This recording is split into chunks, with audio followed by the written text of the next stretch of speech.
Dimension refers to measure, level, density, or vibrational level, level of consciousness, level of being. The different dimensions correspond to the various unfoldings or derivations of the Absolute, the world of our being, our I Am. This third dimension in which we live, move, and die exists thanks to certain constants like the gravitational constant, magnetic constant, speed of light, and so on.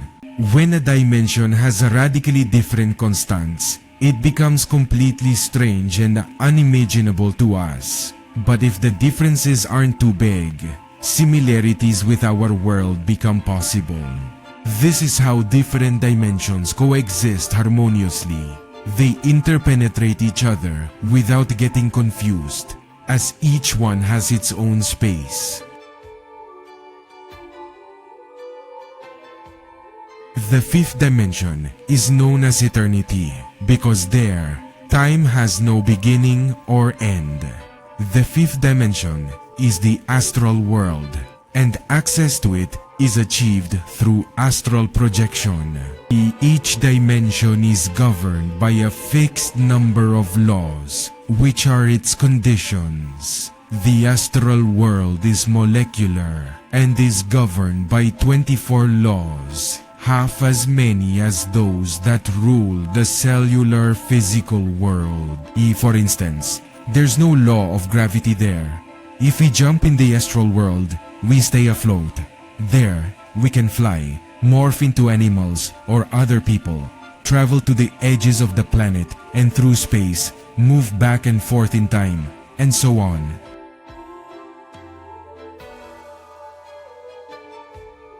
The astral world is the world of dreams, where our soul enters every night during rest hours, when the vital body rejuvenates the physical body. Even though the scenes from the astral world can sometimes be astounding, we can't dismiss them as unreal. Quite the opposite. They are even more real than what we could experience here in the physical world. And this is because dimensions become more real as the number of their governing laws decreases. Because it has fewer laws that condition it. The astral world is more real than the physical world. Beyond the astral world, there are other worlds, other dimensions. Each of these worlds is more real than the last one, as they are subject to fewer laws. The ultimate reality is the seventh dimension, also known as the atomic world, governed by 3 laws. Beyond that, we reach the absolute, where only love governs as the sole law.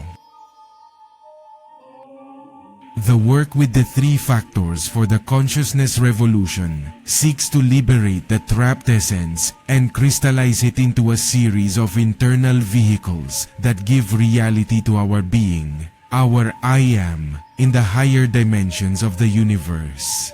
Meaning, as we progress in practicing the 3 factors, we gradually gain reality in the different dimensions, becoming fully aware of them. A self-realized being is one who has become real in all dimensions just by working on their essence. It's a being that has a vehicle, an existential body for each dimension. As the existential bodies of the being are created, there are methods to get to know the different dimensions and become familiar with them, since they represent a higher, objective reality we must become aware of. Every dimension has a proper method to access it. To experience the 5th dimension, we use astral projection.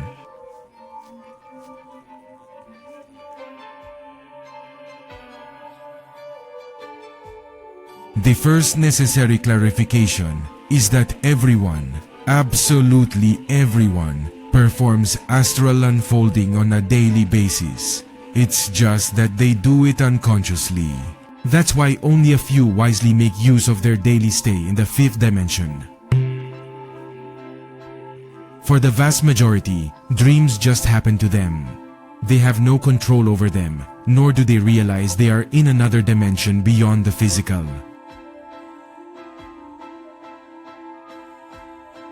When we consciously perform an astral projection, we voluntarily take our inner double, the soul, out of the physical body. That is, we no longer enter the world of dreams asleep, but awake.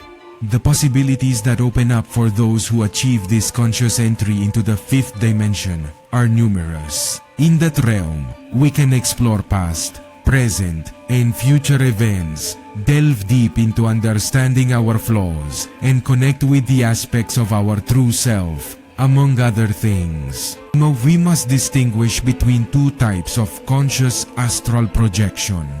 The first one is internal astral projection. It's the most common type. It happens when one becomes aware of being within their own soul, within the microcosm of man. It's ideal for a deeper understanding of our flaws. Here, the reality of our egotistical soul becomes clear. We see that each of our flaws is like a different person within us. We can also use the practice to get to know the different parts of our being. Our I am, its various unfoldings, the inner father, divine mother, intimate Christ, wise elders, court of objective justice, archetypes, inner atoms of self-realized masters, and so on. Learning directly from our being, our I am, is essential to start cultivating our own wisdom. The other is the external astral projection. It requires more wakeful consciousness. It happens when one unfolds outward from the microcosm of man. In this type of astral projection, one can see the silver cord that connects us to the physical body. The silver cord is an energy lifeline that keeps us attached to the physical body, no matter how far away we are from it. In this type of astral unfolding, it's possible to encounter the souls of other people who are also unfolded, or with those who have passed away. One can invoke the venerable masters of the White Lodge, research the Akashic records of nature, the evolution of the planet, its origin, and so on.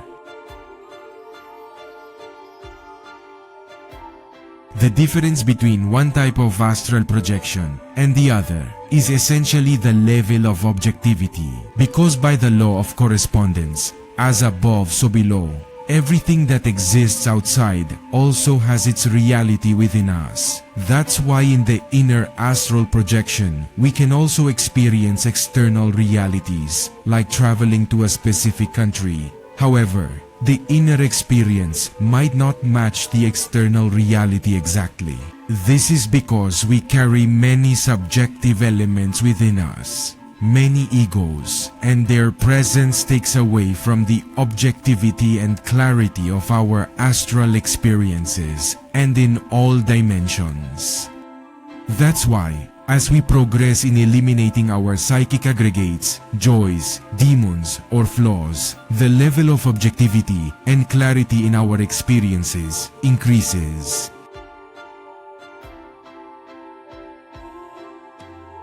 Consciousness, being the objective aspect within us, has the power to perceive what is real. It is reality itself. Our endeavor to grasp the real translates into freeing our consciousness from its subjective conditioning. And this is achieved through psychological death, which we teach on our channel. The esoteric is the hidden within ourselves, for it is within ourselves that we find the answer to every existing mystery once we get to know ourselves. That's why there's the saying, "Man, know thyself, and thou shalt know the universe and the gods."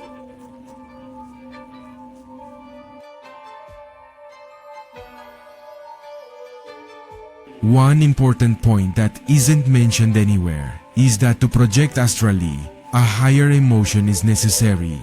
A certain type of emotionality and dreaming combined with meditation are elements that almost no one considers when trying to astral project. These qualities can only be developed by working on the heart. For that, it's recommended to vocalize the mantra OH loudly and drawn out, focusing on the heart for 20 minutes each day. With this practice, we develop intuition, which is knowing without thinking. Intuition is absolutely necessary to learn how to interpret the astral symbols we encounter in our experiences. On our channel, Science of Energism, you'll find various techniques explained step by step to achieve conscious excursions into the astral world. Let's spread the light of this magical and ancient knowledge together, so it reaches as many people as possible around the world. When we light up others, we receive light as well. Everything we give comes back to us multiplied, because that's how the universal laws work. That's why we invite you to subscribe and share the links to these videos by all means possible. If you feel the call in your heart, you can contribute with donations via PayPal, Bitcoin, or Nequi. The links are in the description. Thanks to this support, we're reaching thousands of people in various countries every day, both in Spanish and on our English channel, The Science of Energism, on YouTube and Facebook. I am the apprentice of the Venerable Masters of the White Brotherhood, and this is the Science of Energism, Authentic Gnosis, and the Revealed White Masonry. See you in the next video program. Profound peace.